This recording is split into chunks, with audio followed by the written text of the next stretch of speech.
তব কথামৃতং তপ্ত জীবনং কবিভিড়িতং কলমশাপহম শ্রবণমঙ্গলম শ্রীমদাততং ভুবি গৃহন্তি যে ভুরিদা জনা। নমস্কার, অমৃতবাণী চ্যানেলে আপনাদের সকলকে স্বাগত। শ্রী শ্রী ঠাকুর, মা ও স্বামীজির রাতুল চরণে শতকোটি প্রণাম জানিয়ে শুরু করছি আমাদের আজকের পাঠ। 1885 অক্টোবর। স্ত্রীলোক ও সন্ন্যাসীর কঠিন নিয়ম। ঠাকুর বলছেন ডাক্তারের প্রতি, সন্ন্যাসীর পক্ষে কামিনী কাঞ্চন ত্যাগ। স্ত্রীলোকের পট পর্যন্ত সন্ন্যাসী দেখবে না। স্ত্রীলোক কিরূপ জানো? যেমন আচার তেঁতুল, মনে করলেই মুখে জল সরে। আচার তেঁতুল সম্মুখে আনতে হয় না, কিন্তু এই কথা আপনাদের পক্ষে নয়, এই সন্ন্যাসীর পক্ষে। আপনারা যতদূর পারো স্ত্রীলোকের সঙ্গে অনাসক্ত হয়ে থাকবে। মাঝে মাঝে নির্জনে গিয়ে ঈশ্বর চিন্তা করবে, সেখানে যেন ওরা কেউ না থাকে। ঈশ্বরেতে বিশ্বাস ভক্তি এলে অনেকটা অনাসক্ত হয়ে থাকতে পারবে। দু একটি ছেলে হলে স্ত্রী পুরুষ দুইজনে দুই ভাই বোনের মতো থাকবে, আর ঈশ্বরকে সর্বদা প্রার্থনা করবে যাতে ইন্দ্রিয় সুখেতে মন না যায়, ছেলেপুলে আর না হয়। গিরিশ সহাস্যে ডাক্তারের প্রতি, আপনি এখানে 3-4 ঘন্টা রয়েছেন, কই রোগীদের চিকিৎসা করতে যাবেন না?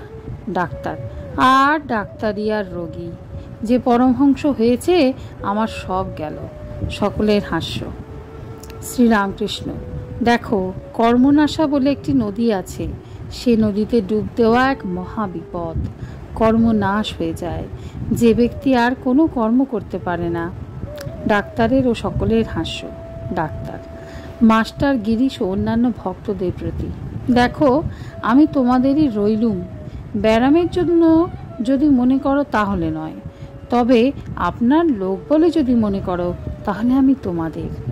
শ্রীরামকৃষ্ণ ডাক্তারের প্রতি, একটি আছে অহৈতুকী ভক্তি, এটি যদি হয় তাহলে খুব ভালো। প্রহ্লাদের অহৈতুকী ভক্তি ছিল।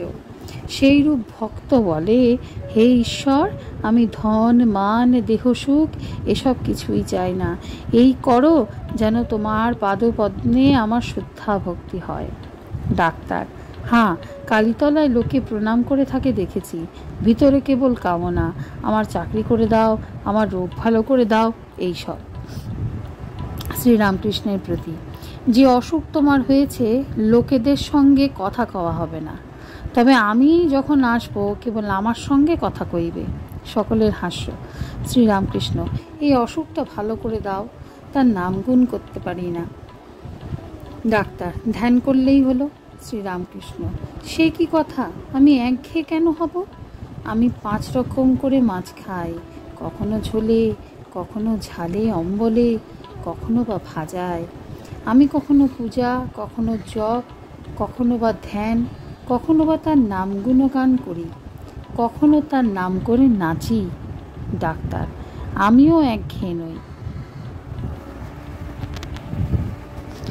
অবতার না মানলে কি দোষ আছে? শ্রীরামকৃষ্ণ, তোমার ছেলে অমৃত অবতার মানে না, তাতে দোষ কি?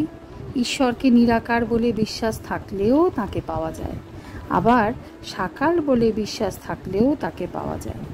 তাতে বিশ্বাস থাকা আর শরণাগত হওয়া, এই দুটি দরকার। মানুষ তো অজ্ঞান, ভুল হতেই পারে। 1 সের ঘটিতে কি 4 সের দুধ ধরে? তবে যে পথেই থাকো ব্যাকুল হয়ে তাকে ডাকা যায়। তিনি তো অন্তর্যামী, সে আন্তরিক ডাক শুনবেনই শুনবেন। ব্যাকুল হয়ে সাকারবাদীর পথেই যাও আর নিরাকারবাদীর পথেই যাও, তাকেই পাবে। মিছরির রুটি সিধে করেই খাও আর করেই খাও, মিষ্টি লাগবে। তোমার ছেলে অমৃতটি বেশ। ডাক্তার, সে তোমার চেলা। শ্রীরামকৃষ্ণ সহাস্যে ডাক্তারের প্রতি, আমার কোনো শালা চেলা নাই, আমি সকলের চেলা। সকলেই ঈশ্বরের ছেলে, সকলেই ঈশ্বরের দাস, আমিও ঈশ্বরের ছেলে, আমিও ঈশ্বরের দাস। চাঁদ মামা সকলেরই মামা, সভাস্থ সকলের আনন্দ ও হাস্য। আজকের পাঠ এ পর্যন্তই। নমস্কার। কথামৃতের সুধাধারার সাথে শ্রী শ্রী ঠাকুর, মা ও স্বামীজির অনুধ্যানের জন্য চ্যানেলটি সাবস্ক্রাইব করুন।